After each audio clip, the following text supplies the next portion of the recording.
अखिलेश जी, थोड़ी देर के लिए इनके जो कटाक्ष है उसको भूल भी जाइए। क्या ये एक बड़ी परेशानी है कांग्रेस पार्टी के लिए? Old guard versus new guard. Old guard जो आपके बड़े नेता हैं, दिग्गज नेता हैं, वो आगे नई पीढ़ी को मौका देने के लिए तैयार होते नहीं है। 3-4 राज्य हैं जिनमें सेम टेम्पलेट है। आपने ज्योतिरादित्य सिंधिया को देखा कमलनाथ की वजह से वो तो खैर निकल ही गए, बीजेपी में चले गए। यहां सचिन पायलट को भी यही प्रॉब्लम गहलोत से है, यहां पर डीके को भी वही प्रॉब्लम सिद्धारमैया से है। डीके ने जो काम किया है और जिस तरह से झोंका है उससे कोई इनकार नहीं कर सकता है। देखिए, कांग्रेस में लीडर्स की गैलेक्सी है, एक परिवार है। वहां वन मैन आर्मी नहीं है। वहां हमारा परिवार का बुजुर्ग व्यक्ति जो वो भी है और नवजात शिशु भी है। सबके लिए जगह है और सबके लिए स्थान है, सबकी इज्जत है और सबकी एक आवाज है। और लोकतंत्र में चाहे पार्टी में हो या हमारे घर के अंदर, घर में भी मत भिन्न होते हैं। एक परिवार में 4 लोग हैं, 2 ही लोग हैं तो भी, लेकिन जब तक निर्णय नहीं होता तब तक मत भिन्न होते हैं। छोटी छोटी चीजों को खरीदने में मत भिन्न होते हैं परिवार में। हर स्टेट में ये प्रॉब्लम है। अंजना जी कहने को तो कहते हैं कि हम डबल इंजन की सरकार है। डबल इंजन की सरकार अपना एक काम, एक उपलब्धि नहीं बता पा रही है।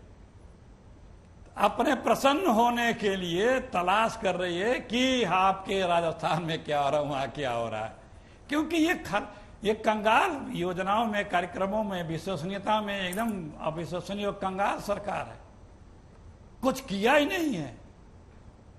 दरबार धमका करके सब कुछ कर भी लिया। कर्नाटक की जनता ने किस तरह से रिजेक्ट किया तो खिसियाए हुए हैं, चेहरा उतरा हुआ है, परेशान है।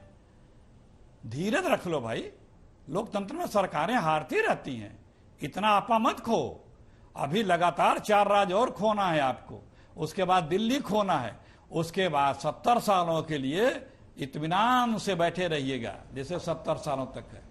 ये सिलसिला कांग्रेस की विजय का जारी है। अब अभी प्रदेश, फिर 2024 में दिल्ली की बारी है। अब किस बात वोट मांगोगे? अब वो 24 में जीत रहे हैं आपसे, ठीक है, अब जवाब ले रही हूं आपकी बात का। 24 में जीत रहे हैं। कर्नाटक ने टोन सेट कर दिया है। प्यार की दुकान अब जनता खोलना चाहती है, कांग्रेस पार्टी के साथ मिलकर खोलना चाहती है। आपका अंत हो रहा है, आप लोग बिलबिला रहे हैं, परेशान हो रहे हैं। अखिलेश जी के ख्वाबों को कोई हकीकत से ना जोड़ो, इनके सुंदर महल को कोई पत्थर से ना तोड़ो। तो मैं तो कहता अखिलेश जी ऐसे ही देखते रहिए सपने। आपने कहा 5 उपलब्धि, 10 उपलब्धि, 500 उपलब्धि गिना सकता हूं भारत की जो रही है प्रधानमंत्री मोदी जी की सरकार के तहत। कैसे 10वें से 5वें स्थान पर आ गए, कैसे हमने 12 करोड़ लोगों को शौचालय दिया, कैसे हमने 11 करोड़ लोगों के घर में उज्ज्वला सिलेंडर पहुंचाए, किस प्रकार से हमने अर्थव्यवस्था को इस प्रकार से बढ़ाई कि सबसे ज्यादा FDI, सबसे ज्यादा एक्सपोर्ट, सबसे ज्यादा फॉरेन एक्सचेंज रिजर्व आज आया। 70 साल में आपने 70 एयरपोर्ट बनाए, हमने उसको 70 और एयरपोर्ट जोड़ दिए। नेशनल हाईवे दुगनी गति से बन रहे। पर आज डिबेट इस पे नहीं है। मैंने आपसे 3 सवाल पूछे। पूरा विपक्ष खुश है शहजाद जी, आपसे से सवाल है। पूरा विपक्ष, ममता बनर्जी यहां तक कह रही है कि हम कांग्रेस के साथ मिलकर काम करने को तैयार हैं। 200 सीटें हैं जहां वो बहुत अच्छा करते हैं, बाकी सीटों पर मैं इस पे 1 सेकंड में आ रहा हूं, पर मुझे 2-3 बातें कह देने दीजिए। इन्होंने कहा कि परिवार में भी तो छोटी छोटी बातों पर झगड़ा होती है। तो परिवार में जब छोटी छोटी बातों पर झगड़ा होता है तो बाप बेटे को निकम्मा, गद्दार तो नहीं कहता, और कम से कम बाप बेटे को एंटी पार्टी या एंटी परिवार तो नहीं कहता। ये सुखजिंदर रंधावा का नोटिस है, सचिन पायलट की एक्टिविटी एंटी पार्टी है। इस पर जवाब नहीं देंगे। मैंने इनसे कहा 3 वादे जो आपने हिमाचल की जनता को, देवतुल्य जनता को, देवभूमि की और दिया है वहां पर आपने राजस्थान की जनता को, वो बता दीजिए। उस पर एक भी जवाब नहीं आया। अखिलेश जी के पास डेटा तो वैसे ही कम होता है। देखिए, आपके पास लीडर्स की गैलेक्सी नहीं है, लीडर्स का ब्लैक होल है।